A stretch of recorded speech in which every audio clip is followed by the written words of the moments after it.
नमस्कार, आप देख रहे हैं टुडे। मैं हूं आपके साथ अन्ना कुमार और आज मेरे साथ मौजूद हैं सालिम अलवी, जो कि लेखक हैं। कम से कम 1 दर्जन से ज़्यादा अपनी किताबें लिख चुके हैं, आजकल चर्चाओं में हैं। तो आइए उन्हीं से आज आपकी मुलाकात करवाते हैं। सालिम अलवी जी, टुडे में आपका स्वागत है। सबसे पहले आपका दिली खैर मकदम करता हूँ और ये बहुत जितना आपका आभार प्रकट करूँ उतना कम है कि आपने आज मुझे नाचीज़ को अपने चैनल पे इनवाइट किया। आजकल जो तुम्हारी किताबें चर्चाओं में हैं, काफ़ी दिन से हम देख रहे हैं कि आप 1 दर्जन से ज़्यादा किताबें लिख चुके हैं। आप जब किताब मार्केट में लॉन्च करते हैं तो एक अलग ही माहौल बनता है उन किताबों को लोगों को पढ़ने के लिए। तो क्या है ये? दरअसल क्या है कि मेरा मानना है कि कलम जब भी चलाई जाए तो गरीबों को इंसाफ दिलाने के लिए चलाई जाए। और जिस भी फील्ड में आप माहिर हो, आपका एक मिशन होना चाहिए, आपका एक लक्ष्य होना चाहिए कि इस जो आज एक सरकार हमारे सामने बैठी है, मैं किसी भी सरकार का विरोधी नहीं हूँ, ना किसी का पक्षधर हूँ, क्योंकि मैं एक स्वतंत्र लेखक हूँ। और एक लेखक की ये जिम्मेदारी बनती है कि जहाँ से भी कोई भी गलत करे, वो पक्ष हो या विपक्ष हो, तो उसकी गलतियों को उजागर किया जाए। और समाज के जो गरीब हैं, जो शोषित समाज है हमारा, चाहे वो महिलाएं हो, चाहे वो युवा हो, चाहे वो शिक्षक हो, चाहे वो कोई भी सर्व समाज हो, अगर उनकी आवाज़ बुलंद करना मेरा कर्तव्य है, मेरा फ़र्ज़ है। और ये मेरे भाइयों की, मेरे तमाम वालिदैन की और तमाम साथियों की दुआओं का, उनकी मेहनतों का नतीजा है कि आज मेरी किताबें लोग पसंद कर रहे हैं और इंशाल्लाह आने वाले दिनों में और भी ज़्यादा लोग इसको पसंद करेंगे। हमने आपको काफ़ी नेताओं के साथ देखा, बड़े बड़े नेताओं से आपके ताल्लुक हैं और उसके बाद आप मिलने भी जाते हैं बड़े बड़े। हमें लगता है कि लेखक जी इस बार किसको सपोर्ट करेंगे? अभी तक मैंने अभी अभी आपसे बताया कि राजनीतिक स्टैंड पर और राजनीतिक स्तर पर मेरा जो मामला रहा है, मैं आप सभी से कहता हूं कि एक हो जाइए, कोई चारा नहीं, जालिमों की हुकूमत दोबारा नहीं, सच का जुगनू अकेला है काफ़ी, मगर झूठ का कोई सूरज गवारा नहीं। मेरा और आप सभी से, सभी युवाओं से, सभी भाइयों से एक ही अनुरोध है कि आप सब इस सरकार को, जिस सरकार ने रोजगार को खत्म कर दिया, जिस सरकार ने किसानों को सड़क पर ला दिया, शिक्षकों को सड़क पर ला दिया हो, सरकार को जड़ से उखाड़ फेंकिए। सरकार तो कहती है कि हम 4 लाख रोजगार दे रहे हैं, 4 लाख रोजगार दे रहे हैं, लेकिन जो बच्चे धरने प्रदर्शन कर रहे हैं, अभी आपने खुद कई प्रोग्राम अटेंड किए होंगे। शिक्षकों के 22,000 शिक्षक भर्ती का मामला चल रहा था, उनके साथ जब वो प्रदर्शन करने जाते हैं, अपने हक की आवाज मांगने के लिए जाते हैं, तो उनके साथ इस तरह का व्यवहार किया जाता है कि मानो वो कोई गुंडे हो।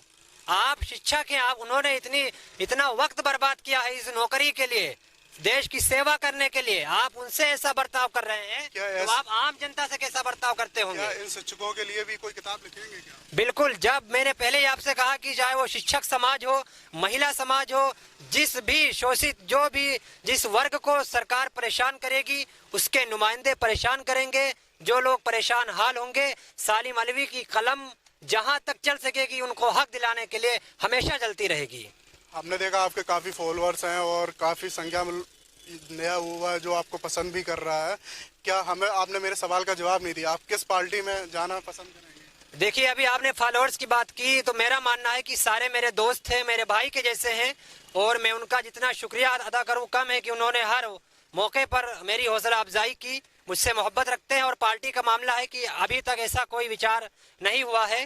फिर भी किस पार्टी को जाना पसंद करेंगे? अभी तक इस सवाल का जवाब मैं बाद में दूंगा आपको, लेकिन अभी ये इतना जरूर कह देना चाहता हूं कि जो भी पार्टी हमारे हक की बात करेगी, दलितों के हक की बात करेगी, किसानों के हक की बात करेगी और समाज और कौम को लेकर चलेगी। किसान तो इतने दिनों से आंदोलन कर रहे हैं, लेकिन उनकी सुनी नहीं जा रही। उनकी देखिए, ये सरकार, मैंने पहले ही कहा, ये सरकार ही ऐसी है, ये अपने मन के आगे, अपनी जिद के आगे किसी की नहीं सुन रही है। चाहे वो किसान समाज हो, किसानों को आपने सड़कों पर लाकर खड़ा कर दिया है। आप किसानों के ऊपर भी अपना अधिकार जमाना चाहते हैं। किसान जो मेहनत पसीने की कमाई करके खाता है, आपको यह भी हजम नहीं होता। आप राकेश टिकैत जी के ऊपर लगातार इल्जाम लगाए जा रहे हैं कि आप एसी में सोते हैं। यानी इनकी मानसिकता बन चुकी है कि किसान, इस देश का किसान जो कि कृषि प्रधान देश है, यहाँ का किसान गरीब ही रहे, गरीब ही पैदा हो और काम करते करते गरीब ही मर जाए। इनको किसान अगर अमीर हो जाए,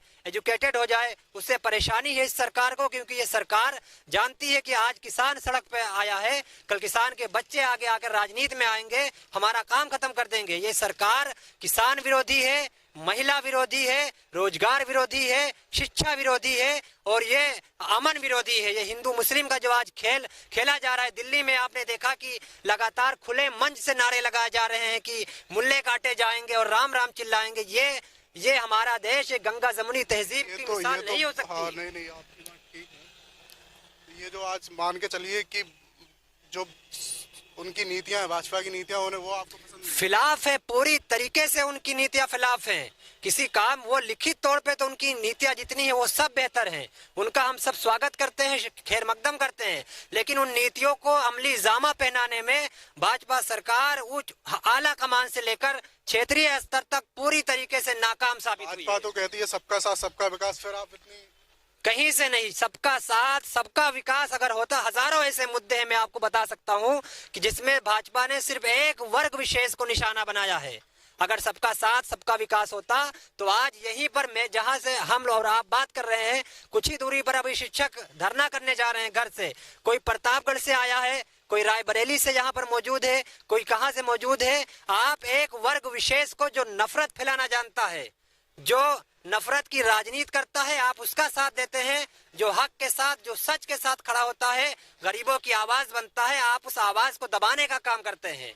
इससे सबका साथ और सबका विकास नहीं कहा जाएगा। तो आगे चल के आप फिर किसको सपोर्ट करेंगे? आगे जो भी सरकार, और मैं सभी से कहता हूं कि जितने भी छोटे दल हैं वो सब इस वक्त पे एक हो जाएं, आपस में बैठ के रणनीति करें, क्योंकि इस सरकार को, भाजपा सरकार को, योगी सरकार को 2022 में वो सबक सिखाना है जो 5 साल में उन्होंने हमारे लोगों के साथ अन्याय किया, नाइंसाफी की। और सभी जितने भी छोटे दल हैं वो अपनी अपनी अलग अलग लेकर न चले, बल्कि एक मंच पे आए और एक मंच पे आकर इस जालिम सरकार का सफाया करें। समाजवादी पार्टी से भी आपके ताल्लुक बहुत अच्छे हैं और आजम खान साहब को काफी दिनों से जेल में बंद जिस प्रकार से किया गया, यूनिवर्सिटी उन्होंने बनाई, तो उस पर क्या कहेंगे? देखिए, आजम खान साहब का परिवार लगातार बयान दे रहा है और लगातार ट्वीट भी कर रहा है कि अखिलेश यादव जी लगातार उनके परिवार की मदद कर रहे हैं और अच्छा से अच्छा इलाज मुहैया करा रहे हैं। और आप आजम साहब खान के घर हमने देखा था, आपने जब फोटो शेयर की थी वो, तो उस पर आपने क्या कहा, परिवार को क्या बात की? आजम, मैंने फिर पहले बताया कि आजम साहब का जो परिवार है वो अखिलेश यादव जी के साथ खड़ा है और बाकी जो एक वर्ग है वो लगातार आरोप लगा रहा है। इसमें कहां तक सच्चाई है अभी से नहीं कहा जा सकता।